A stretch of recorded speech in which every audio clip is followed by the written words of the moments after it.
welcome back to my channel. In this video I'm going to be sharing a few titles of books with you guys that I found to be quite unsettling, kind of eerie, creepy, kind of weird, but in a good way. Unfortunately, I will not be mentioning any authors like Stephen King, Agatha Christie, H.P. Lovecraft, or Edgar Allan Poe. I'm just gonna leave them out of this video, but I will be sharing a few young adult novels with you guys, so if you're interested, just keep on watching.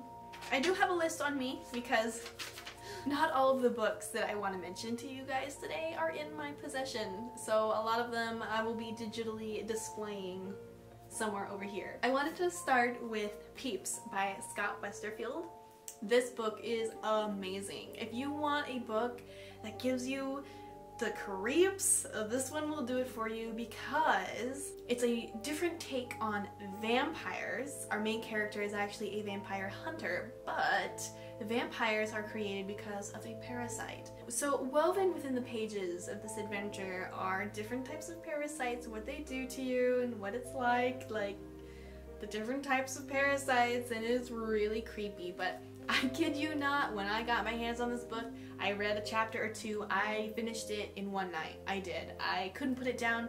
I've read it a couple more times since then. This book is perfect if you want a really quick read that has a different take on your everyday mythical creature, the vampire. This one is absolutely wonderful. I would definitely recommend this one 100%. So the next book I wanted to mention was The Replacement by Brenna Yovanov. Am I saying that correctly? I hope so. But I read this book quite some time ago. I want to say it was probably about 5 or 6 years ago. But from what I remember, it was very dark, very rainy, very gloomy, foggy almost. And our main character is learning a little bit about himself. He's not quite human. There's a little mystery around that, and it's just very dark, very creepy, very atmospherical. It's perfect for the Halloween season. It's been a while, but I should probably read this one again because I remember absolutely loving it. So next I have another book I wanted to mention. This one I don't have on me either. This one is called The Dead House by Dawn Kurtogich? Dawn Kurtogich? I'm not sure. I'm sorry, I'm terrible with names, but this book I absolutely enjoyed. I was surprised that I enjoyed it because it was telling about a girl who has 2 different personalities, but she doesn't tell you herself like as a typical kind of book narrates. You get your character who kind of tells you what's going on. Well, in this book you don't hear a word from her. The only thing that you're actually hearing from her about her story is in the future, after the trouble has already passed, and you're learning what happened through let's see, doctor's notes, court notes, there's like news reports, like vlogs, like videos and stuff like that that were taken around the time that all of this weird stuff happened. They all center around her, and you're just trying to figure out what exactly happened. But again, it's tricky because she has 2 different personalities, and so that really was really cool for me. I absolutely loved it. So if you're looking for something different but also a little bit dark and a little bit creepy, I would definitely recommend this book. Another book that I read quite some time ago was The Monstrumologist. This one is by Rick Yancey. From what I can remember, this was really more of a childish book than young adult. It actually seemed very lighthearted to me, but the setting was perfect for Halloween. You've got cemeteries and dead bodies and creepy creatures, a basement with like weird objects and like glass jars and stuff, and you have your creepy monstrumologist, and who knows what the heck he's doing. There was also a mystery kind of wrapped around all this crazy stuff happening in this book, and I really enjoyed it. Again, it's a little bit childish, a little more lighthearted, but the setting is perfect for this time of year. Okay, and so one last book that I don't actually have on me, that was because I bought it on the Kindle. So unfortunately for me, I now own a book on my Kindle that I cannot hold in my hands, which is a little bit depressing. But I did read The House of Hollow by KRYSTAL Sutherland. I just devoured this book. It was so good. We follow our main character who has 2 other sisters. She and her sisters went missing for some time, and they do not remember what happened while they were missing.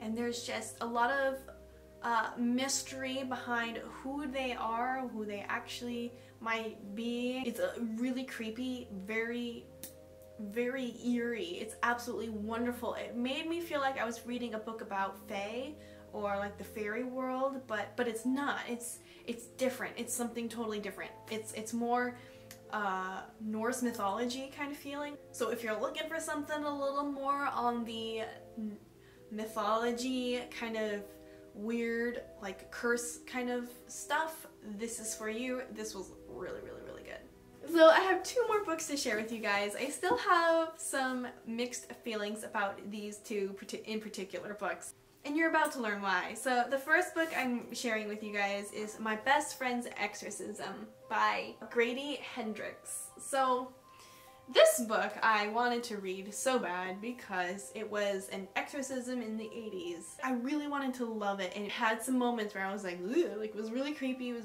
really weird, really bizarre. I did not like the way it was ended, but that's okay.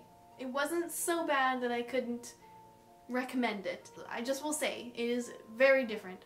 But other than that, this was a really fun read.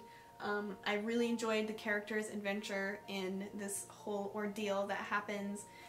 There's really not much else to say about it. I mean, being possessed by a demon and having to deal with that is pretty self-explanatory. Like, the title in it itself is pretty self-explanatory. I did really enjoy it despite its ending. Also, I wanted to mention John Dies at the End by David Wong. The title alone is baffling to me. When I grabbed this off the bookshelf, I didn't even, I had never heard of the movie or anything like that. Apparently it's a major motion picture, which I do not recommend you watching, by the way. It's absolute crap. This book though is amazing. I don't even know why. Don't ask me why. It's just written magnificently. It's so weird. It's so bizarre. Like, things happen where you're like, why? How? Like, I can't even tell you what it's about because it was so crazy. It was so weird and out there and just absolutely just its own animal. This is its own animal. But you know what? Now that I think about it, I think the writing in this book actually reminds me a lot of Peeps by Scott Westerfield. And even though the story doesn't 100% have like a cohesive line of where it's going, it was entertaining enough that I was like, wow. And I kid you not, I finished this book in less than 24 hours. I started reading it and I could not put it down. And you know what? This is a pretty decent sized book. Again, if you want something weird, you want something creepy, something totally bizarre, out of this world, this was awesome. This kept me on the edge of my seat. I think it was just the way it was written, to be honest. It was just so creative and just absolutely enthralling. After I read this book, I was like, yeah, let's watch the movie. Worst decision of my life ever. Anyways, moving on from that. Those are just a few titles that I had to share with you guys today. I wanted to mention a couple other books I do have on my to-be-read list. Let's see. And those are Sadie by Courtney Summers. This book, I'm being told, is very well written and it's very dark and very, very entertaining. Like, murder mystery, has something to do with being in a podcast. If you look this up anywhere and you watch any YouTubers that talk about this book, they'll say it's best to read as an audiobook, which I am considering.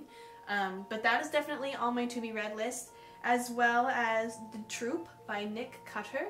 This book, oh my gosh, so upon reading what it's about, it mentions parasites, and again, with my love for Peeps and Scott Westerfield, I really want to give this book a shot because it looks really creepy. It's got this super atmosphere going for it that's like dark, dreary, with some like horror of this parasite that these people have to deal with, and that just sounds right up my alley. Alright, and that concludes my list for you guys today. If you've read any of the books that I've mentioned, or you have other books that you'd like to recommend to me, go ahead and leave those in the comment section down below. And I wanted to remind you guys, as always, to give this video a thumbs up if you liked it, and go ahead and check out my channel. I do have lots of other videos for you guys to watch, including other bookish type videos. If you like what you see, and if you haven't done so already, go ahead and subscribe to my channel because it will help it grow and it will help me someday reach my goal of pursuing YouTube as a full-time job, which is the dream